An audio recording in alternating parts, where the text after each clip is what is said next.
સિનોર તાલુકા નર્મદા તટે પૂર hazard mock drill Malsar અને દિવેલમાં વહીવટતંત્રની તૈયારી. વડોદરા જિલ્લાના સિનોર તાલુકાના માલસર અને દિવેલ ગામોમાં નર્મદા નદીના કાંઠે પૂરના જોખમને ધ્યાનમાં રાખીને એક મોક ડ્રીલનું આયોજન કરવામાં આવ્યું હતું. ચોમાસાની ઋતુ નજીક આવી રહી છે અને આ સમયે કુદરતી આફતો જેવી કે પૂરની સ્થિતિ જનજીવન અસ્તવ્યસ્ત કરી શકે છે, જેના કારણે જાનહાનિની ઘટનાઓ પણ બનતી હોય છે.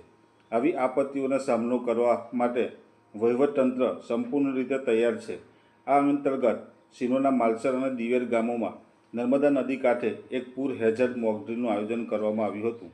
આ કાર્યક્રમમાં સિનોર મામલતદાર, પોલીસ વિભાગ, આરોગ્ય વિભાગ, સ્થાનિક તરવૈયાઓ, આપદા મિત્રો તેમજ ગ્રામજનોની હાજરીમાં આ મોક ડ્રીલ સફળતાપૂર્વક યોજાઈ હતી.